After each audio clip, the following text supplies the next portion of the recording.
Hello friends, welcome to Fantasy Gurutham YouTube channel.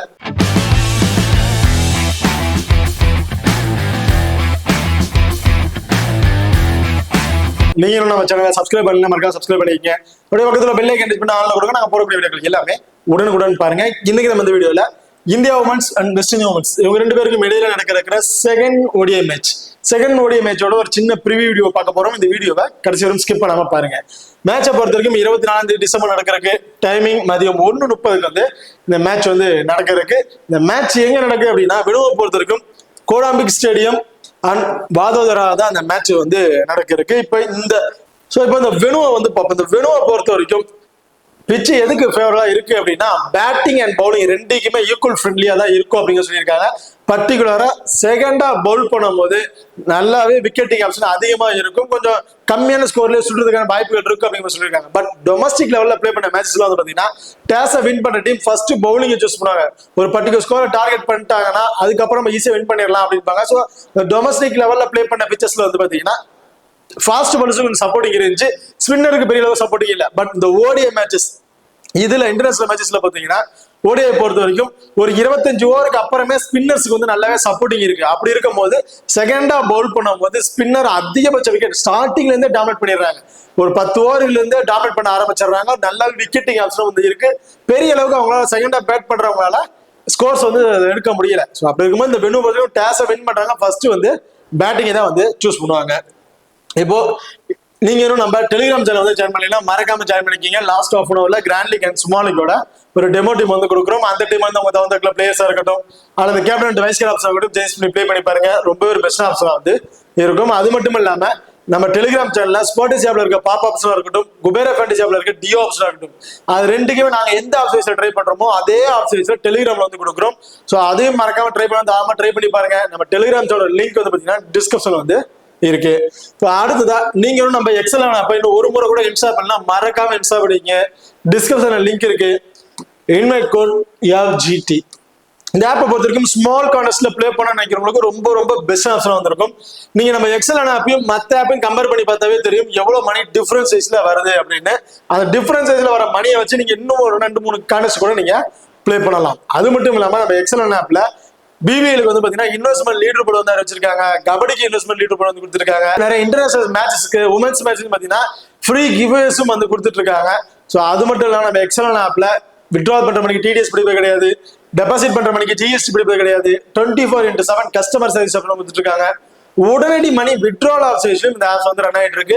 So மறக்காம நம்ம XL app ஒரு முறையாவது இன்ஸ்டால் பண்ணி இந்த ஆப்ஷன்ஸ் ட்ரை பண்ணி பாருங்க. உங்களுக்கே தெரியும் எந்த அளவுக்கு ஒரு பெஸ்ட் ஆப்ஷன் வந்து இருக்கு அப்படின்னு. ஸோ நம்ம எக்ஸல் ஆப் லிங்க் வந்து பாத்தீங்கன்னா டிஸ்கிரிப்ஷன்ல இருக்கு. Invite code FGT. ஓகே, அடுத்ததா ஹெட்வெயிட் ரெக்கார்ட் வந்து பார்ப்போம். ஹெட்வெயிட்டை பொறுத்த வரைக்கும் ஓவராலா அதாவது லாஸ்ட் 5 வருஷத்தை பாத்தீங்கன்னா ODI மேட்சை கணக்கு பண்ணும்போது ஒரு 6 மேட்ச் வந்து பிளே பண்ணியிருக்காங்க. அதுல இந்தியா உமன்ஸ் 5 மேட்ச் வந்து வின் பண்ணியிருக்காங்க. வெஸ்ட் இண்டீஸ் உமன்ஸ் ஒரே ஒரு மேட்ச் தான் வந்து வின் பண்ணியிருக்காங்க. இப்போ அடுத்ததான் இந்த வெனு. ஸோ இப்போ இன்டர்நேஷனல் மேட்சஸ் வந்து ஃபர்ஸ்ட் மேட்ச் பிளே பண்ணியிருக்காங்க. அதுக்கப்புறம் எதுக்கு ஃபேவரபா இருந்திருக்குன்னு ஒரு ரிப்போர்ட் இருக்கு. ஸோ அதை பொறுத்த வரைக்கும் பிச் வந்து பேட்டிங் நல்லாவே ஃப்ரெண்ட்லியா இருக்கும் அப்படின்னு சொல்லியிருக்காங்க. அதுல ஸ்பின்னர்ஸ் தான் நல்லாவே டாமினேட் பண்றதுக்கான வாய்ப்புகள் இருக்கும் அப்படிங்கிற மாதிரி சொல்லியிருக்காங்க. பட் டொமஸ்டிக் லெவல்ல நீங்க பாத்தீங்கன்னா ஃபாஸ்ட் பால்ஸ் அப்படிங்கும் நம்ம வந்து ஃபாஸ்ட் பால் ஸ்பின்னர் ரெண்டு பேருமே ஈக்குவல் ஃப்ரெண்ட்லியா வந்து எடுத்துக்குவோம். இதுல ஆவரேஜ் ஸ்கோர் 314 அப்படிங்கறத அடிச்சிருக்காங்க. ஓவராலா டோட்டல் விக்கெட்ஸ் வந்து பாத்தீங்கன்னா 67 விக்கெட் வந்து கிடைச்சிருக்கு. அதுல 28 விக்கெட் ஃபாஸ்ட் பவுலர்ஸும் 39 விக்கெட் ஸ்பின்னர்ஸும் வந்து எடுத்திருக்காங்க. ஸோ இதுல வந்து டொமஸ்டிக் லெவல்ல நடந்ததையும் வந்து கம்பேர் பண்ணியிருக்கிறாங்க. ஸோ அதனாலதான் உங்களுக்கு வந்து 28 விக்கெட் ஃபாஸ்ட் பவுலர்ஸும் ஸ்பின்னர்ஸ் வந்து 39 விக்கெட் அப்படிங்கிறது வந்து கிடைச்சிருக்கு. இந்த இதுல லாஸ்ட் 5 வருஷத்துல பிளே பண்ணதுல பவுல் ஃபர்ஸ்ட் பண்ணவங்க வந்து பாத்தீங்கன்னா பெரிய அளவுக்கு வந்து வின் பண்ண கிடையாது. செகண்டா பேட் பண்ணவங்க தான் வந்து செகண்டா பவுல் பண்ணவங்க தான் அதிகமா வந்து வின் பண்ணியிருக்காங்க. ஓகே, பார்த்தது டீம்ல இருக்கிற ப்ராப்பர் 11ஸ்ல யார் யார் இருக்கா அப்படின்னு வந்து பார்ப்போம். இந்தியா உமன்ஸை பொறுத்த வரைக்கும் ஸ்மிருதி மந்தனா, ராதிகா ராவல். ஸோ இவங்க 2 பேரும் இன்னிங்ஸ் வந்து ஓபன் பண்ண போறாங்க. ஹர்மன்பிரீத் கவுர், ரிச்சா கோஸ், ஜெமிமா ரோட்ரிகஸ், தீப்தி சர்மா, சீமா தாகூர், டெஸ்டா சாது, ரேணுகா சிங் தாகூர் அண்ட் பிரியா மிஸ்ரா. ஸோ இதுதான் இந்தியா உமன்ஸோட ஒரு ப்ராப்பர் 11ஸா வந்து இருக்கு. அடுத்த வெஸ்ட் இண்டீஸ் டீமை பொறுத்த வரைக்கும் ஹேலி மேதிஸ் அண்ட் குயினா ஜோசப் 2 பேரும் இன்னிங்ஸ் வந்து ஓபன் பண்ண போறாங்க. டொட்டின் தான் வந்து இன்னிங்ஸ் வந்து 1 down இறங்குறாங்க. கேம்பல் அதுக்கப்புறம் தான் வந்து வராங்க. ஸோ ஆப்ஷன்ல எப்படி வேணா சேஞ்ச் ஆகாத வாய்ப்புகள் இருக்கு. ஸோ அதுதான் கேம்பல் இந்த டீமோட wicket keeping option. Chinelle Henry. So Chinelle Henry last match வந்து பிளே பண்ண கிடையாது. பட் என்னை பொறுத்தவரைக்கும் இந்த மேட்ச் வந்து பாத்தீங்கன்னா ஹென்ரி உள்ள வரதுக்கு வாய்ப்புகள் இருக்கு. அடுத்த Alleyne, Gajnabi, Zaida James, Afy Fletcher, Karishma and Connell. So இதுதான் வெஸ்ட் இண்டீஸ் உமன்ஸோட ஒரு ப்ராப்பர் 11 வந்து இருக்கு. இப்போ ரெண்டு டீமுக்கு பிளேன் யார் யார் இருக்கா அப்படிங்கிற டீட்ல வந்து பாத்துரும். இப்போ பிளேயர் சைஸ்ல யார் யாருக்கு இம்பார்ட்டன்ட் கொடுக்கலாம் அப்படிங்கிற டீட்ல வந்து பாத்துரும். ஃபர்ஸ்ட் வெஸ்ட் இண்டீஸ் பொறுத்த வரைக்கும் வெஸ்ட் இண்டியன்ஸ் உமன்ஸை பொறுத்த வரைக்கும் டாப் ஆர்டர்ல இருக்கக்கூடிய பிளேயர்ஸ்ல டபுள் ஆஃப் சீரிஸ்ல யார் இருக்குன்னு பாத்தீங்கன்னா ஹைலே மேத்யூஸ் அண்ட் கேம்பல், டொட்டின். இதுல வந்து லாஸ்ட் மேட்ச் வில்லியம்ஸ் வந்து பிளே பண்ணியிருந்தாங்க. வில்லியம்ஸ் பெருசா வந்து பர்ஃபார்மன்ஸ் இல்ல. பட் மோஸ்ட் ப்ராபபிலி ஒரே மேட்ச் வந்து சேஞ்ச் பண்ண வாய்ப்புகள் கிடையாது. எப்படியே சேஞ்சஸ் பண்ணாங்க அப்படின்னா ஹென்ரிக்கு வந்து உள்ள பவுல் பண்றதுக்கான பிளே பண்றதுக்கான வாய்ப்புகள் இருக்கு. அண்ட் அலேனே கிட்டத்தட்ட இந்த 4 பிளேயர் வந்து டபுள் ஆப்ஷன் இருக்காங்க. இந்த இடத்துல வில்லியம்ஸுக்கு பதிலாக ஹென்ரிக்கு உள்ள வந்தாங்கன்னா ஹென்ரியை பொறுத்த வரைக்கும் ஹென்ரிஸும் ஒரு double option player bowling unit இருக்கு. ஸோ அப்படி பட்சத்தில் 10 ஓவர் பவுல் பண்ற பிளேயர்ஸ் பார்த்தீங்கன்னா ஹென்ரி சார் ஹைலி மேத்யூஸ் வந்து பார்த்தீங்கன்னா அவங்களோட 10 ஓவரும் வந்து பவுல் பண்ணிடுவாங்க. டொட்டின் அவர் 10 ஓவருமே பவுல் பண்ணிடுவாங்க. ஜெடா ஜேம்ஸ் வந்து பார்த்தீங்கன்னா 8 ஓவர். ஸோ லாஸ்ட் மேட்ச் நல்லாவே சப்போர்ட்டிங் இருந்தனால அவங்க வந்து 10 ஓவருமே வந்து பவுல் பண்ணியிருந்தாங்க. இதுல கரிஸ்மா ஒரு 8 ஓவர். பேலன்ஸ் இருக்க ஓவர்ஸ் தான் அபி ஃபிளெச்சர் அண்ட் அலனே இவங்க வந்து பவுல் பண்ணியிருந்தாங்க. அதுல ஒரு 2 ஓவர் வந்து கர்னல் வந்து பவுல் பண்ணியிருந்தாங்க. இந்த மேட்ச் அப்படியே சேஞ்ச் ஆகிற வாய்ப்புகள் இருக்கலாம். ஸோ ஹென்ரி வந்தானா ஹென்ரி மினிமம் ஒரு 5 ஓவர் வரையும் பவுல் பண்றதுக்கான வாய்ப்புகள் வந்து இருக்கு. ஸோ இப்போ டபுள் ஆஸ்ட்ரேலியாஸ்ல ஹைலி மேத்யூஸை பொறுத்த வரைக்கும் இந்த வெனும் ஸ்பின்னருக்கு நல்லாவே சப்போர்ட்டிங் இருக்கு. லாஸ்ட் மேட்ச் ஒரு 2 விக்கெட் அப்படிங்கறத கிடைச்சிருந்துச்சு. பட் அதுவும் வந்து ஸ்டார்டிங்லேயே கிடைக்கல. கிட்டத்தட்ட கொஞ்சம் ஒரு 20-25 ஓவருக்கு மேலதான் சம்திங் ஓவருக்கு மேலதான் வந்து விக்கெட்டே வந்து கிடைச்சிருந்துச்சு. ஸோ ஹைலி மேத்யூஸ் தான் நம்ம ஒரு 2 விக்கெட் அதிகபட்சம் ஒரு 3 இந்த மாதிரி ஆப்ஷன் தான் வந்து எதிர்பார்க்க முடியும். நம்ம வந்து ஒரு பெரிய அளவுக்கு வேணாம், ஒரு 2 விக்கெட் அப்படிங்கிறத எதிர்பார்க்கலாம். ஓவரால வந்து ஒரு 50+ ஃபேண்டசி பாயிண்ட். பேட்டிங்ல வந்து ஒரு 20+ அடிச்சிட்டாவே போதும். ஒரு 25-30+ ஃபேண்டசி பாயிண்ட் வந்து கிடைச்சிடும். அண்ட் டீம்ல இருக்கக்கூடிய ஒரு 4 ஓவரால இவங்கள்ட்ட இருந்து ஒரு 84 இருந்து ஒரு 90+, 85 இருந்து ஒரு 90+ ஃபேண்டசி பாயிண்ட் அப்படிங்கிறத ஆவரேஜா வந்து எதிர்பார்க்கலாம் ஹைலி மேத்யூஸை பொறுத்திருக்கும். ஸோ ஹைலி மேத்யூஸ் போத் இன்னிங்ஸ்லும் ஒரு important player. Small league and grand league ஒரு கேப்டன்ஷிப்புக்கு ஒரு சூட்டமான பிளேயரா வந்து இருப்பாங்க. அடுத்த கேம்பல் விக்கெட் கீப்பிங் ஆப்ஷன். அந்த விக்கெட் கீப்பிங் மூலமா ஸ்பின்னருக்கு நல்லா சப்போர்ட்டிங் இருக்கு. ஃபாஸ்ட் பர்சன் டார்கெட் பண்றாங்க. இருந்தாலும் ஃபாஸ்ட் பர்சனோட ஸ்பின்னருக்கு கொஞ்சம் ஹையர் பர்சன் இருக்கு அப்படிங்கிற பட்சத்துல அந்த எஜ்ஜஸ்ல கிடைக்கிற கேட்ச் ஆகணும், ரன் அவுட், ஸ்டெம் பீட் இது மூலமா வந்து பாத்தீங்கன்னா கண்டிப்பா கேம்பல் இருந்து நம்ம ஒரு 20 இருந்து டீம்ல இருக்க பைனான்ஸ் கிட்டத்தட்ட ஒரு 25+ ஃபேண்டசி பாயிண்ட் அப்படிங்கிறத எதிர்பார்க்கலாம். பேட்டிங்ல வந்து கிட்டத்தட்ட ஒரு 25 ஒரு 30+ ரன் வரையும் அடிக்கிறதுனா எல்பிடி உள்ள ஒரு பிளேயர் தான் இருக்காங்க. அது வந்து ஆவரேஜா இவங்க ஒரு சைடு நின்றுட்டாங்க அப்படின்னா கண்டிப்பா ஸ்கோர் வந்து 100+ ரன் வரையும் அடிக்கிறதுனா வாய்ப்பு இருக்கு. ஸோ கேம்பல் ஒரு ஆவரேஜா ஒரு 30ங்கும் போது ஒரு 35 இவங்கள்ட்ட இருந்து ஓவராலா ஒரு 55 இருந்து ஒரு 60+ ஃபேண்டசி பாயிண்ட் அப்படிங்கிறது ஆவரேஜா வந்து எதிர்பார்க்கலாம். ஸோ அதுக்கு மேலேயும் கிடைக்கிறதுக்கான வாய்ப்புகள் இருக்கு.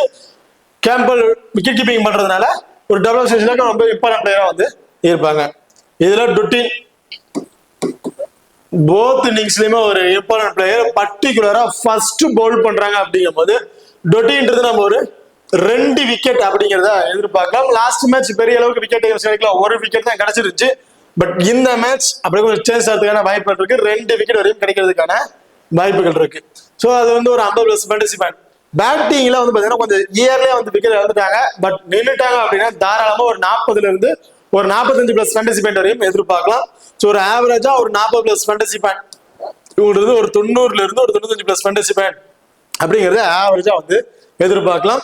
ஸோ ஸ்மால் லீக்ல mostly Dottin and Hayley Matthews இவங்க 2 பேருக்கும் தான் கேப்டன் வைஸ் கேப்டன் வந்து ட்ரை பண்ணியிருப்பாங்க. அவங்க தான் ஒரு சேஃபான ஆப்ஷன் வந்து இருப்பாங்க. இதுல ஹென்ரி வந்து பிளே பண்றாங்க அப்படின்னா ஹென்ரிக்கு வந்து மினிமம் ஒரு 5 ஓவர் ஒரு விக்கெட் எடுக்கிறதுக்கான வாய்ப்பு ஒரு 25+ ஃபேண்டசி பாயிண்ட். அதுவும் ஸ்டார்டிங்ல ஒரு விக்கெட் அந்த 5 ஓவருக்குள்ளாரே ஒரு 1 or 2 விக்கெட் எடுத்துட்டாங்க அப்படின்னா 10 ஓவருமே அவங்க பவுல் பண்றதுக்கான வாய்ப்பு இருக்கு. ஸோ ஸ்டார்டிங் அந்த 5 ஓவருக்குள்ளாரே ஒரு 2 ஓவர்ல ஒரு விக்கெட் எடுத்துட்டாங்க அப்படின்னா கண்டினியூஸா உங்களுக்கு ஓவர் கொடுத்து ட்ரை பண்ணிட்டே இருப்பாங்க. 10 ஓவருமே பவுல் பண்ற பட்சத்தில் அவங்க தாராளமா 2 விக்கெட் எதிர்பார்க்கலாம். ஒரு 3 இருந்து 5 ஓவர் தான் பவுல் பண்றாங்கன்னா ஒரு விக்கெட். ஸோ ஒரு 25 டீம்ல இருக்கக்கூடிய ஒரு 4 ஒரு 29+ ஃபேண்டசி பாயிண்ட். பேட்டிங்ல ஒரு குயிக் ஃபயரா பிளே பண்ணக்கூடிய ஒரு பிளேயர். அது ஃபர்ஸ்ட் பால் வந்து அக்ரெசிவா பிளே பண்ணுவாங்க. அப்படி இருக்கும்போது ஒரு குயிக் பிளேயரா ஒரு 30+ ரன் வரையும் எதிர்பார்க்கலாம். ஒரு 35+ ஃபேண்டசி பாயிண்ட். ஓவராலா ஒரு 60 இருந்து ஒரு 70+ ஃபேண்டசி பாயிண்ட் அப்படிங்கிறத ஹென்ரி இருந்து நம்ம எதிர்பார்க்கலாம். ஸோ ஹென்ரி ரொம்ப ரொம்ப இம்பார்ட்டன்ட் பிளேயர் பாரு. பர்டிகுலரா ஃபர்ஸ்ட் பவுல் பண்றாங்க அப்படின்னா மஸ்ட் ட்ரை ஆப்ஷன் கூட நீங்க ட்ரை பண்ணி பாருங்க. இதுல அலனே. ஸோ அலனே பொறுத்த வரைக்கும் பெருசா சொல்லிக்கிற மாதிரி இல்லை. T20 இருக்கட்டும், T20 பார்த்தா பெருசா விக்கெட்டிங் ஆப்ஷன் இல்லை. ஓடியிலையும் பார்த்தீங்கன்னா பெருசா விக்கெட்டிங் ஆப்ஷன் இல்லை. ஒரு ரிஸ்கா ஒரு பிளேயர் நீங்க ட்ரை பண்றீங்க அப்படின்னா ட்ரை பண்ணுங்க. ஃபர்ஸ்ட் சரி இவங்க வந்து செகண்டா பவுல் பண்ணும்போது ஒரு இம்பார்ட்டன் வந்து கொடுத்துக்கீங்க. ஒரு விக்கெட் அப்படிங்கிறத எதிர்பார்க்கலாம். பேட்டிங்ல இருந்து ஒரு 20+ ரன் வரையும் அடிக்கிறதுக்கான வாய்ப்புகள் இருக்கு. இப்ப அடுத்தது வந்து பாத்தீங்கன்னா இந்த டாப் 6 இருக்கக்கூடிய நம்ம ஒருத்தர் சொல்லாத ஒரு பிளேயர் அப்படின்னா குயினா ஜோசப். குயினா ஜோசப் பொறுத்த வரைக்கும் T20 நல்லாவே பர்ஃபார்மன்ஸ் பண்ணாங்க. வெரி ஃபர்ஸ்ட் பால் இருந்து அக்ரெசிவா ப்ளே பண்ணாங்க. நல்ல பாயிண்ட்ஸ் வந்து கிடைச்சிட்டு இருந்துச்சு. பட் ஓடிக்கு அதே ஃபார்மேட் செட் ஆகுமாங்கிறது என்னை பத்தி ஒரு பெரிய கொஸ்டின் மார்க். ஓடியை பொறுத்த வரைக்கும் நல்ல பொறுமையா ப்ளே பண்ணணும். பொறுமையா இருந்து ஸ்கோர்ஸை கொண்டு போய் பார்க்கணும். வெரி ஃபர்ஸ்ட் வந்து அக்ரெசிவா ப்ளே பண்ணணும். ஒரு 20+, 25+ அடிச்சு அவுட் ஆகணும் அப்படின்னு நினைச்சா பெரிய கொஸ்டின் மார்க். வெறும் ட்ரீம் டீம்ல வர முடியாது. ஸோ ட்ரீம் டீம்ல வரணும் அப்படின்னா மினிமம் ஒரு 45 ஒரு 50+ ஸ்கோர் ஆச்சு அடிச்சா மட்டும்தான் குயினா ஜோசப் ட்ரீம் டீம்ல வர முடியும். பவுலிங் யூனிட் கிடையாது. கிட்டத்தட்ட Hayley Matthews, Dottin, Alleyne, Connell, Karishma, Afy Fletcher, Zaida James, அதோட ஹென்ரி ப்ளே பண்ணா ஹென்ரி. ஸோ கிட்டத்தட்ட இத்தனை பவுலிங் யூனிட் இருக்கனால குயினா ஜோசப்புக்கு பவுலிங் யூனிட் வந்து கிடைக்காது. ஸோ அப்படி இருக்க பட்சத்தில் பேட்டிங்ல இருந்து மட்டும் மினிமம் ஒரு 50 55+ ஃபேண்டசி பாயிண்ட் மேலே கிடைச்சா மட்டும்தான் அவங்களால ட்ரீம் டீம்ல வர முடியும். ஸோ அப்படி இருக்கும்போது இவங்க வந்து நீங்க ஒரு 50-50 ஆப்ஷனா ட்ரை பண்ணாலும் தாராளமா வந்து ட்ரை பண்ணி பாருங்க. ஓகே, இப்ப சிங்கிள் ஆப்ஷன்ஸ்ல பவுலிங் யூனிட்ல ஸோ கஜ்னாபி சேம் நீங்க ஒரு 50-50 ஆப்ஷனா ட்ரை பண்ணி பார்க்கலாம். இல்ல ஒபேட் பண்ணிட்டு வேற பிளேயர் ட்ரை பண்ணலாம். வேற எக்ஸ்ட்ரா அட்வான்டேஜ் பெருசா எதுவுமே கிடையாது. பேட்டிங்ல இருந்து மட்டும் சேம் குயினா ஜோசப் என்ன சொன்னா அதே ஆப்ஷன் தான். பட் இவங்களோட பேட்டிங் ரொம்ப ரொம்ப டவுன்ல இருக்கனால கஜ்னாபியை நீங்க கன்சிடர் பண்ணாம ஒபேட் பண்ணிட்டு வேற பிளேயர் கூட நீங்க ட்ரை பண்ணி பார்க்கலாம். ஜைடா ஜேம்ஸ் லாஸ்ட் மேட்ச் 10 ஓவருமே வந்து பவுல் பண்ணியிருந்தாங்க. கிட்டத்தட்ட 5 விக்கெட் சம்திங் வந்து கிடைச்சிருந்துச்சு. ரொம்பவே சூப்பரான பர்ஃபார்மன்ஸ் பண்ணாங்க. அது மட்டும் இல்லாம பேட்டிங்ல வந்து குயிக் ஃபயரா ஒரு 20+ ரன் வரைக்கும் அடிச்சாங்க. ஸோ நல்லாவே அந்த பர்ஃபார்மன்ஸ் பண்ணியிருந்தாங்க. இந்த மேட்ச் இவங்கள்ட்ட நம்ம அந்த 5+ விக்கெட் கிடைக்குமாங்கிறது பெரிய கொஸ்டின் மார்க் தான். ஸோ அதர்வைஸ் ஸ்பின்னர்ஸ் இருக்காங்க. என்னை பொறுத்தவரைக்கும் ஒரு 2 இருந்து ஒரு 3+ விக்கெட் அப்படிங்கிறத போத் இன்னிங்ஸ்லயும் வந்து எதிர்பார்க்கலாம். ஒரு 3 விக்கெட் எடுக்கிறாங்க அப்படின்னா கிட்டத்தட்ட ஒரு 65 சம்திங் 70+ ஃபேண்டசி பாயிண்ட் அப்படிங்கிறது கிடைக்கிறதுக்கான வாய்ப்புகள் இருக்கு.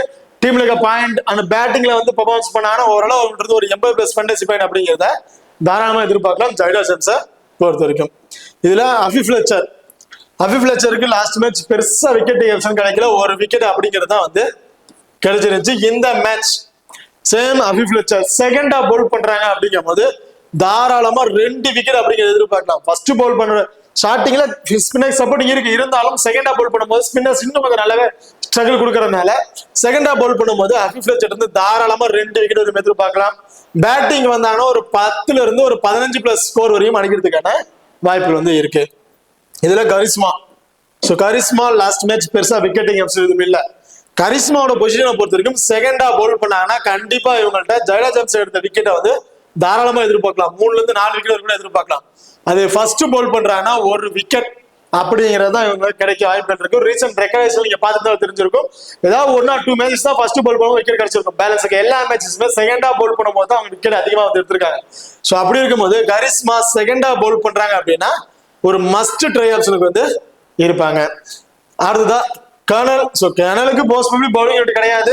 அப்படியே கிடைச்சாலும் ஒரு 2 இருந்து ஒரு 3 ஒரு விக்கெட் அப்படிங்கிறது அன்எக்ஸ்பெக்டா வந்து எதிர்பார்க்கலாம். பெரிய அளவுக்கு அவங்கள்ட்ட நம்ம எதிர்பார்க்க முடியாது. ஸோ இந்த டீமை பொறுத்த வரைக்கும் போத் இன்னிங்ஸ்ல இம்பார்ட்டன் கொடுக்கக்கூடிய பிளேயர்ஸ் பார்த்தீங்கன்னா ஹைலி மேத்யூஸ், கேம்பல், டொட்டின் 4 பேருமே போத் இன்னிங்ஸ்ல இம்பார்ட்டன் பிளேயர் இருப்பாங்க. கேம்பலுக்கு சில பேர் வந்து பாத்தீங்கன்னா ஃபர்ஸ்ட் பேட் பண்ணும்போது இம்பார்ட்டன் கொடுப்பாங்க. செகண்டா பேட் பண்ணும்போது 50-50 ஆப்ஷன் ட்ரை பண்றாங்க. நான் பர்டிகுலரா என் டீம்ல கேம்பலுக்கு போத் இன்னிங்ஸ்ல இம்பார்ட்டன் கொடுக்குறேன். நீங்க உங்க ஆப்ஷன்ஸ் நீங்க ட்ரை பண்ணி பாருங்க. இதுல ஹென்ரி பிளே பண்ணாங்க அப்படின்னா ஒரு இம்பார்ட்டன் பிளேயரா இருப்பாங்க. ஒரு விக்கெட் எடுத்துட்டாங்க, டாப் ஆர்டர்ல பேட்டிங் வராங்க. ஒரு 25-30+ ரன் அடிச்சிட்டாவே கண்டிப்பா ட்ரீம் டீம்ல வந்துருவாங்க. ஸோ ரொம்ப ரொம்ப லோ பர்சன்டேஜ் இருக்கக்கூடிய ஒரு பிளேயர் போத் டிஃபரன்ஸ் ட்ரை பண்ணி வச்சீங்கன்னா ஹென்ரிக்கு வந்து ஒரு இம்பார்ட்டன் வந்து கொடுத்துருங்க. ஸோ இதுல கரிஸ்மா செகண்டா பவுல் பண்ணும்போது ஒரு இம்பார்ட்டன் பிளேயரா வந்திருப்பாங்க. அஃபீஃப் ஃப்ளெச்சர் சேம் செகண்டா பவுல் பண்ணும்போது ஆப்ஷன் இம்பார்ட்டன் வந்து கொடுத்துருக்கீங்க. ஃபர்ஸ்ட் பவுல் பண்றாங்க அப்படின்னா 50-50 ஆப்ஷனா வந்து ட்ரை பண்ணி பாருங்க. ஜைடா ஜேம்ஸ் ஆல்ரெடி சொன்ன மாதிரி தான் போத் இன்னிங்ஸ்ல இம்பார்ட்டன் பிளேயர். குயினா ஜோசப் நீங்க ஒரு 50-50 ஆப்ஷனா வந்து ட்ரை பண்ணி பாருங்க. போத் இன்னிங்ஸ்ல கூட கிராண்ட் லீக் ட்ரை பண்றீங்க அப்படின்னா ஃபர்ஸ்ட் பேட்மேன் சரி செகண்ட் பேட்மேன் சரி ஒரு 2 அல்லது 3 டீம்ல ட்ரை பண்றேன், பேலன்ஸ் டீம்ல அவாய்ட் பண்றேன் தாராளமா அந்த ஆப்ஷன் ட்ரை பண்ணி பாருங்க. வேற எக்ஸ்ட்ரா அட்வான்டேஜ் பெருசா எதுவுமே இல்லாத அவருக்கு ஒரு மைனஸா வந்து இருக்கு. ஓகே, இப்போ இந்தியா டீமை பொறுத்த வரைக்கும் ஸ்மிருதி மந்தனாவும் ரதிகா ராவல் வந்து இன்னிங்ஸ் வந்து ஓபன் பண்ண போறாங்க. ஸ்மிருதி மந்தனா ஒரு ஃபார்ம் வேற லெவல்ல இருக்காங்கன்னு தான் சொல்லணும். இந்த இதுல பாத்தீங்கன்னா இந்தியா மேட்ச்ல T20 மேட்சஸா இருக்கட்டும், இந்த ஓடி இந்த ஃபர்ஸ்ட் மேட்சஸ் இருக்கட்டும், வேற லெவல்ல பெர்ஃபார்மன்ஸ் பண்ணாங்க. கிட்டத்தட்ட 97 to 99 சம்திங் பிளஸ் ஸ்கோர் 100 அடிக்கிறதுக்கு சின்ன இதுல வந்து ஜைடா ஜம்ஸ்ல வந்து விக்கெட்டை வந்து இழந்துட்டாங்க. பட் இந்த மேட்ச் ஸ்மிருதி மந்தனா ரொம்ப ரொம்ப இம்பார்ட்டன்ட் பிளேயரா வந்திருப்பாங்க. பட் ஸ்மிருதி மந்தனாவோட ரீசெண்ட் ரெக்கார்ட் வைஸ்ல பார்த்தோம்னா செகண்டா பேட் பண்ணும்போது நல்லாவே பர்ஃபார்மன்ஸ் பண்ணிருக்காங்க. பட் இந்த மேட்ச் வந்து இந்தியாவில தான் வந்து பிளே பண்றாங்க. ஸோ அப்படி இருக்க பட்சத்துல இப்ப ரீசெண்டா T20 இருக்கட்டும், இப்ப வந்து ஓடி எல்லாத்தையுமே ட்ரீம் டீம்ல வந்திருக்காங்க. ஸ்மிருதி மந்தனா எல்லாருமே வந்து பாத்தீங்கன்னா போத் இன்னிங்ஸ்லும் இப்ப கொடுத்துருப்பாங்க. நீங்களும் கொடுக்கலாம், தாராளமா கொடுத்து ட்ரை பண்ணி பாருங்க. கிராண்ட் லீக்கு ஒரு டீமுக்கு ஒரு கேடர் வைஸ் கேப்டன் ஒரு சூட்டமான பிளேயரா வந்திருப்பாங்க ஸ்மிருதி மந்தனாவை பொறுத்த வரைக்கும். ராதிகா ராவல் ராதிகா ராவலை பொறுத்தவரைக்கும் லாஸ்ட் மேட்ச் ஒரு ஆவரேஜா ஒரு 45+ ரன் வரையும் அடிச்சிருந்தாங்க. விக்கெட் இழக்காம ஒரு ஸ்டேபிளா நின்றுகிட்டு ஸ்மிருதி மந்தனாக்கு சப்போர்ட் பண்ணி நல்லாவே வந்து பிளே பண்ணிட்டு இருந்தாங்க. பட் இந்த மேட்ச் அதே ஸ்கோர் கிடைக்குமாங்கிறது பெரிய விஷயமா இல்ல. வேற ஏதாவது எக்ஸ்ட்ரா அட்வான்டேஜ் இருக்கான்னு கேட்டாலும் அதுவும் பெருசா எதுவுமே இல்ல. சோ பேட்டிங்ல இருந்து மட்டும் சேம் லாஸ்ட் மேட்ச் பிளே பண்ண மாதிரி ஒரு 45 ஸ்கோர் வரையும் அடிக்கணும். அப்படி அடிச்சா மட்டும்தான் இவங்க ட்ரீம் டீம்ல வர முடியும். சோ ரொம்ப ரொம்ப லோ பர்சன்டேஜ் இருக்கிற பிளேயரை ஒரு டிஃபரன்ஸ் நான் இப்ப ட்ரை பண்றேன்னு வச்சுன்னா இவங்களுக்கு வந்து ஒரு இம்பார்ட் கொடுத்துக்கலாம். அதர்வைஸ் இவங்களை ஒபேட் பண்ணிட்டு வேற பிளேயரை கூட நீங்க இம்பார்ட் வந்து கொடுத்துக்கலாம். சேம் ஹர்லின் தியாலோ இவங்களும் அதே மாதிரி தான். எந்த ஒரு எக்ஸ்ட்ரா அட்வான்டேஜ் இல்ல. பவுலிங் கிடையாது, ஃபீல்டிங் மிஷன் வந்து கேச்சஸ் கிடைச்சா அன்எக்ஸ்பெக்டா ஒரு கேச்சஸ் இந்த மாதிரி ஆப்ஷன் தான் வழியா கம்பல்சரி கேட்ச் மூலம் ஒரு 8 to 10+ ஃபேண்டசி பாயிண்ட் வரும் அப்படின்னு எதிர்பார்க்க முடியாது. இப்போ ரீசெண்ட் ஃபார்ம் வைஸ்ல ஒரு நல்ல ஃபார்ம்ல வந்து இருக்கிறாங்க. ஒரு ஆவரேஜா ஒரு 35 இருந்து ஒரு 40+ ஃபேண்டசி பாயிண்ட் வரையும் கிடைக்கிறதுக்கான வாய்ப்புகள் இருக்கு. ஹர்மன்பிரீத் கவுர் ஃபர்ஸ்ட் பேட் பண்றாங்க அப்படின்னா மஸ்ட் ட்ரை ஆப்ஷன். ஒன் சைடா நின்று மேட்சஸ் வந்து ஸ்கோர்ஸ் நல்லாவே கொண்டு போறதுக்கு ஒரு எலிஜிபிள் ஒரு பிளேயர் பார்த்தீங்கன்னா ஹர்மன்பிரீத் கவுர். ஃபர்ஸ்ட் பேட் பண்ணும்போது இவங்கள்ட்ட தாராளமா ஒரு 50 இருந்து ஒரு 60+ ஸ்கோர் வரையும் எதிர்பார்க்கலாம். ஸோ அந்த அளவுக்கு ஒரு எலிஜிபிள் உள்ள ஒரு பிளேயரா தான் வந்திருக்காங்க ஹர்மன்பிரீத் கவுரை பொறுத்திருக்கு. அது மட்டும் இல்லாம மிடில் ஆர்டர்ல வந்து இந்த ஸ்கொயர் பவுண்டரிஸ்ல போவாங்க, மிடில்ல வந்து நிற்பாங்க. பவுலருக்கு இன்ஸ்ட்ரக்ஷன் கொடுக்க சொல்லி அவர் நியர்பைல நிக்கிறதுனால இந்த எட்ஜஸ் மூலமா கேட்ச் வரட்டும். இந்த மிடில் ஆர்டர் கொடுக்கிற கேட்சஸ் ஸ்மிருதி மந்தனா ஹர்மன்பிரீத் கவுர் 2 பேரும் அதிகபட்சம் அந்த கேட்சஸ் வந்து பிடிக்கிறாங்க. லாஸ்ட் மேட்ச் பாத்தீங்கன்னா தெரிஞ்சிருக்கும், ஒரு குருசிலான அந்த கேட்சை எப்படிதான் பிடிச்சாங்கன்னு யாராலுமே எதிர்பார்க்க முடியாது. அந்த அளவுக்கு ஒரு கேட்சஸ் வந்து பிடிச்சிருந்தாங்க. ஸோ ஹர்மன்பிரீத் கவுர் வந்து கேட்சஸ் மூலமா ஒரு 12+ ஃபேண்டசி பாயிண்ட் அப்படின்னு எதிர்பார்க்கலாம். ஃபர்ஸ்ட் பேட் பண்ணாங்க அப்படின்னா தாராளமா ஒரு 40+ ஸ்கோர் கிடைக்குதுன்னா ஒரு 45+ ஃபேண்டசி பாயிண்ட். டீம்ல இருக்கக்கூடிய ஒரு 4 என்ன சொல்லிங்கன்னா ஓரளவு ஒரு 60+ ஃபேண்டசி பாயிண்ட் இருக்கு. ஹர்மன்பிரீத் கவுர் எலிஜிபிள் பிளேயரா வந்து இருப்பாங்க. அடுத்த ரிச்சா கோஸ் இந்த டீமோட wicket keeping option. So both இன்னிங்ஸ்லயும் ஒரு இம்பார்ட்டன்ட் பிளேயர். ரீசெண்ட் ஃபார்ம் வைஸ்ல ரொம்ப ரொம்ப சூப்பரான ஃபார்ம்ல வந்து இருக்கிறாங்க. ஆவரேஜா இவங்கள்ட்ட நம்ம ஒரு 30+ ஸ்கோர் அப்படிங்கிறத தாராளமா வந்து எதிர்பார்க்கலாம். அண்ட் விக்கெட் கீப்பிங் பண்றதுனால அந்த ரன் அவுட் ஸ்டம்பிட் கேச்சஸ் மூலமா ஒரு 25+ ஃபேண்டசி பாயிண்ட் கிடைக்கிறதுக்கான வாய்ப்புகள் இருக்கு. டீம்ல கூட 4 போது ஓவராலா ஒரு 50 இருந்து ஒரு 55+ ஃபேண்டசி பாயிண்ட் அப்படிங்கிறத ரிச்சா கோஸ் நம்ம தாராளமா வந்து எதிர்பார்க்கலாம். ஜெமிமா ரோட்ரிகஸ் எப்ப இம்பார்ட்டன்ட் பிளேயர் அப்படின்னு பாத்தீங்கன்னா செகண்டா பேட் பண்ணும்போது ஒரு இம்பார்ட்டன்ட் பிளேயர் வந்திருப்பாங்க. ஃபர்ஸ்ட் பேட் பண்றாங்கன்னா நீங்க ஒரு 50-50 ஆப்ஷன் வந்து ட்ரை பண்ணி பாருங்க. செகண்டா பேட் பண்றாங்க அப்படின்னா இவங்கள்ட்ட நம்ம தாராளமா ஒரு 70 இருந்து 80+ ஸ்கோர் வரைக்கும் கூட எதிர்பார்க்கலாம். அது ஃபர்ஸ்ட் பேட் பண்றாங்கன்னா ஒரு 25 இருந்து ஒரு 30+ ஸ்கோர்லயே அவுட் ஆகிறதுக்கான வாய்ப்புகள் இருக்கு. ஸோ ஜெமிமா ரோட்ரிகஸ் செகண்டா பேட் பண்றாங்கன்னா ஒரு இம்பார்ட்டன்ட் வந்து கொடுத்துக்குங்க. 5 மெயின் பவுலர்ஸ் மட்டும்தான். ஸோ அவங்களோட அந்த 5 மெயின் பவுலருமே 10 ஓவர்ஸ் வந்து பவுல் பண்ணிடுவாங்க. வேற ஆப்ஷன் யாரும் கிடையாது. தீப்தி சர்மா இந்த மேட்ச் போத் இன்னிங்ஸ்லயுமே ஒரு 2 விக்கெட் அப்படிங்கிறத எதிர்பார்க்கலாம். ஸோ 2 விக்கெட் கிடைச்சதுன்னா 50+ ஃபேண்டசி பாயிண்ட். டீம்ல கூட ஒரு 4 ஒரு 54+ ஃபேண்டசி பாயிண்ட் தீப்தி சர்மா கிடைக்கிறதுக்கு வாய்ப்பு இருக்கு. அண்ட் பேட்டிங்ல வந்து 20+ ஸ்கோர் அடிச்சாவே போதும். ஒரு 25+ ஃபேண்டசி பாயிண்ட்ல இருந்து ஒரு 30+ ஃபேண்டசி பாயிண்ட் வரைக்கும் கிடைக்க வாய்ப்பு இருக்கு. ஓவரால இவங்கள்ட்ட ஒரு 80+ ஸ்கோர் அப்படிங்கிறத எதிர்பார்க்கலாம். தீப்தி சர்மா போத் இன்னிங்ஸ்லயுமே ஒரு இம்பார்ட்டன்ட் பிளேயரா வந்து இருப்பாங்க. இதுல சீமா தாக்கூர் பொறுத்த வரைக்கும் ஃபர்ஸ்ட் பவுல் பண்றாங்க அப்படின்னா ஒரு இம்பார்ட்டன்ட் கொடுத்துக்குங்க. 2ங்கிறது 3 விக்கெட் வரைக்கும் கூட தாராளமா வந்து எதிர்பார்க்கலாம். சீமா தாக்கூருக்கு இந்த வெனுவுல வந்து பாத்தீங்கன்னா ரைட்டா மீடியம் ஃபாஸ்ட் பவுலர் நல்லாவே விக்கெட் டேக்கிங் ஆப்ஷன் வந்து வச்சிருக்காங்க. அதுவும் ஃபர்ஸ்ட் பவுல் பண்ணும்போது. ஸோ அப்படி இருக்கும்போது சீமா தாக்கூர் ஃபர்ஸ்ட் பவுல் பண்ணாங்கன்னா கண்டிப்பா 2ங்கிறது 3 விக்கெட் வரைக்கும் கூட எதிர்பார்க்கலாம். பேட்டிங் ஆர்டர் கண்டிப்பா வந்துடுறாங்க. கடைசி விக்கெட் வரையும் பேட்டிங்ல வந்துடுறாங்க. அப்படி வரும்போது ஒரு 15+ ஃபேண்டசி பாயிண்ட் வரையும் கிடைக்கிறதுக்கான வாய்ப்புகள் இருக்கு. டஸ்டர் ஸோ போத் இன்னிங்ஸும் சேர்த்து ஒரு விக்கெட், ஸோ அதிகபட்ச விக்கெட் கிடைக்குமாங்கிறது பெரிய கொஸ்டின் மார்க். இன்கேஸ் அன்எக்ஸ்பெக்டடா வேணா 2 விக்கெட் அப்படிங்கிறத எதிர்பார்க்கலாம். பெரிய அளவுக்கு விக்கெட் கிடைக்குமா என்பது கொஸ்டின் மார்க் தான். இவங்க வந்து நீங்க ஒரு 50-50 ஆப்ஷன் ட்ரை பண்ணீங்கன்னா தாராளமா வந்து ட்ரை பண்ணி பாருங்க. Renuka Singh Thakur. So Renuka Singh Thakur last match 5 wicket, செகண்டா பவுல் பண்ணும்போது விக்கெட் தட்டி எடுத்துட்டாங்க. நீங்க எப்படி வேணா பாருங்க, நான் விக்கெட் எடுப்பேன் அப்படிங்கிற மாதிரி வேற லெவல் பர்ஃபார்மன்ஸ் பண்ணிட்டாங்க. பட் இந்த மேட்சும் அதே மாதிரி செகண்டா பவுல் பண்ணும்போது இதே 5 விக்கெட் கிடைக்குமாங்கிறது பெரிய பெரிய கொஸ்டின் மார்க். அதே ஃபர்ஸ்ட் பவுல் பண்றாங்கன்னா கண்டிப்பா இவங்கள்ட்ட இருந்து நம்ம ஒரு 2ல இருந்து 3 விக்கெட் வரை கூட எதிர்பார்க்கலாம். ஸோ அந்த அளவுக்கு ஒருத்தவா பிளேயர். செகண்டா பவுல் பண்றாங்கன்னா 2 விக்கெட். ஸோ இந்த மாதிரி ஆப்ஷன்ஸ் தான் இவங்ககிட்ட நம்ம எதிர்பார்க்க முடியும். லாஸ்ட் மேட்ச் கிடைச்ச விக்கெட் இந்த மேட்ச் கிடைக்கும்னு எதிர்பார்க்காதீங்க. ஸோ அப்படியே ஆப்ஷன்ஸா சேஞ்ச் ஆகிறதுக்கான வாய்ப்புகள் வந்து இருக்கு. அடுத்த பிரியா மிஸ்ரா. ஸோ பிரியா மிஸ்ரா பொறுத்தவரைக்கும் லெக் பிரேக் கூகுளி பவுல் பண்ணக்கூடிய பவுலர். போத் இன்னிங்ஸ்லும் இருந்து 2 விக்கெட் அப்படிங்கிறத எதிர்பார்க்கிறோம். ஒரு யங் பிளேயர், நல்லாவே விக்கெட் டேக்கிங் உள்ள ஒரு பிளேயரா வந்து இருக்கிறாங்க. ரீசன் அவங்க ரெக்கார்ட் வைஸ்லாம் பாத்தீங்கன்னா மேட்சுக்கு 2 விக்கெட் அப்படிங்கிறது ஆவரேஜா வந்து வச்சிட்டு இருக்காங்க. 1 அதிகபட்சம் 2 இந்த மாதிரி தான் வந்து ஆவரேஜா வச்சிட்டு இருக்காங்க. ஸோ ரொம்ப ரொம்ப இம்பார்ட்டன்ட் பிளேயர், லோ பொசிஷன்ல வந்து இருக்கிறாங்க. எனக்கு தெரிஞ்சு நான் பிரியா மிஸ்ராவை போத் இன்னிங்ஸ்ல இம்பார்ட்டன்ட் கொடுத்துருக்கேன். நீங்க ஏதாவது ஆசிரியர் ட்ரை பண்ணி வச்சீங்கன்னா பர்டிகுலரா செகண்டா பவுல் பண்ணும்போது வேணா இவங்களுக்கு வந்து ஒரு இம்பார்ட்டன்ட் வந்து கொடுத்து ட்ரை பண்ணி பாருங்க. ஓகே, இப்போ இந்த டீமை பொறுத்த வரைக்கும் போத் இன்னிங்ஸ்ல இம்பார்ட்டன்ட் பிளேயர் பாத்தீங்கன்னா Smriti Mandhana and Richa Ghosh. So top 6ல ஸ்மிருதி மந்தனாவும் ரிச்சா கோஸும் போத் இன்னிங்ஸ்ல ஒரு இம்பார்ட்டன்ட் பிளேயரா வந்திருப்பாங்க. ஹர்மன்பிரீத் கவுர் ஃபர்ஸ்ட் பேட் பண்றாங்கன்னா ஒரு இம்பார்ட்டன்ட் வந்து கொடுத்துக்கோங்க. ஜெய்மா ரோட்ரிகிஸ் செகண்டா பவுல் பண்றாங்க அப்படின்னா செகண்டா பேட் பண்றாங்கன்னா மஸ்ட் ட்ரை ஆப்ஷனா வந்து இருப்பாங்க. தீப்தி சர்மா போத் இன்னிங்ஸ்லுமே important player. Seema Thakur first bowl பண்றாங்கன்னா ஒரு இம்பார்ட்டன்ட் வந்து கொடுத்துங்க. செகண்டா பவுல் பண்ணும்போது ஒரு 50-50 ஆப்ஷனா வந்து ட்ரை பண்ணி பாருங்க. ரேணுகா சிங் தாகூர் நான் போத் இன்னிங்ஸ்ல இம்பார்ட்டன்ட் வந்து கொடுத்துக்குவேன். பட் பர்டிகுலரா ஃபர்ஸ்ட் பவுல் பண்ணும்போது இவங்க இருந்து 2ங்கிறது 3 விக்கெட்டா கூட தாராளமா வந்து எதிர்பார்க்கலாம். ஸோ லாஸ்ட் மேட்ச் எடுத்ததே வந்து மைண்ட்ல வச்சுட்டு டீம் வந்து மேக் பண்ணாதீங்க. இந்த மேட்ச் ஆப்ஷன் சேஞ்ச் ஆகிறதுக்கான வாய்ப்புகள் இருக்கலாம். ஸோ இவங்களோட ரீசன்ட் ரெக்கார்ட் வைஸ்ல இருக்கிற எப்படிலாம் விக்கெட் எடுத்திருக்காங்க பார்த்துட்டு தான் நீங்க டீமை மேக் பண்ற மாதிரி இருக்கும். இதுல பிரியா மிஸ்ரா ஆல்ரெடி சொன்ன மாதிரி தான் என்னோட பர்சனல் டீம்ல நான் போத் இன்னிங்ஸ்ல இம்பார்ட்டன்ட் வந்து கொடுத்துக்குவேன். நீங்க ஏதாவது ஆஃப் சைஸை ட்ரை பண்ணு வச்சீங்கன்னா செகண்டா பவுல் பண்ணும்போது ட்ரை பண்ணிக்கங்க. ஒரு 2 விக்கெட் வரைக்கும் தாராளமா எடுக்கிறதுக்கான வாய்ப்புகள் வந்து இருக்கு. ஓகே, இப்போ இந்த டீமை பொறுத்த வரைக்கும் சுமாலிகா கேப்டன் வைஸ் கேப்டன் அப்படின்னு பாத்தீங்கன்னா தீப்தி சர்மா சுமாலிகா ட்ரை பண்ணும்போது கேப்டன் அல்லது வைஸ் கேப்டன் ரொம்பவே சூட்டபா பிளேயரா வந்து இருப்பாங்க. அதர்வைஸ் ஒரு பிளேயருக்கு பிக் பண்றீங்கன்னா ரிச்சா கோஸ் கூட ஒரு வைஸ் கேப்டன் கொடுத்து ட்ரை பண்ணி பார்க்கலாம் சுமாலிகா ட்ரை பண்ணும்போது. அதே கிராண்ட் லீக் ட்ரை பண்றீங்கன்னா ஸ்மிருதி மந்தனா ரொம்ப ரொம்ப important player. Renuka Singh Thakur and Seema Thakur இவங்க 2 பேருக்குமே நீங்க வைஸ் கேப்டன் கொடுத்து ட்ரை பண்ணி பார்க்கலாம். உங்களுக்கு எந்த ஆப்ஷன்ஸ் இருக்கோ அந்த ஆப்ஷன்ல நீங்க ட்ரை பண்ணி கேப்டன் வைஸ் கேப்டன் கொடுத்து ட்ரை பண்ணி பாருங்க. கிராண்ட் லீக்ல ரொம்ப ஒரு பெஸ்ட் ஆப்ஷனா வந்து இருக்கும். ஓகே, இப்போ அடுத்ததா வெஸ்ட் இண்டீஸ் டீமை பொறுத்த வரைக்கும் ஹைலி மேத்யூஸ், டொட்டி இவங்க 2 பேர் தான் சுமாலிகா ட்ரை பண்ணும்போது கேப்டன் வைஸ் கேப்டன் ட்ரை பண்ணியிருப்பாங்க. அதாவது ஹைலி மேத்யூஸ் கேப்டன்னா டொட்டின் வைஸ் கேப்டன், டொட்டின் கேப்டன்னா ஹைலி மேத்யூஸ் வைஸ் கேப்டன், இந்த மாதிரி ஆப்ஷன் சேஞ்ச் பண்ணியிருப்பாங்க. தீப்தி சர்மா மோஸ்ட்லி யாருமே வந்து கன்சிடர் பண்ணிருக்க மாட்டாங்க. காரணம் இவங்க வர பேட்டிங் ஆர்டர் டாப் ஆர்டர்ல வந்துடுறாங்க. தீப்தி சர்மா ஒரு 6th and 7th ரவுண்ட்ல வரதுனால மோஸ்ட்லி யாருமே அவங்க வந்து கன்சிடர் வந்து பண்றது கிடையாது. ஸோ இந்த மாதிரி தான் வந்து சுமாலிக்கு வந்து போறாங்க. ஸோ இதை நீங்க கிராண்ட் லீக் ட்ரை பண்ற பட்சத்துல கேம்பல் ஒரு வைஸ் கேப்டன் சுத்தமான பிளேயரா வந்திருப்பாங்க. ஹென்ரி இந்த மேட்ச் பிளே பண்ணாங்கன்னா அவங்களுக்கு ஒரு வைஸ் கேப்டன் கொடுத்து ட்ரை பண்ணி பாருங்க.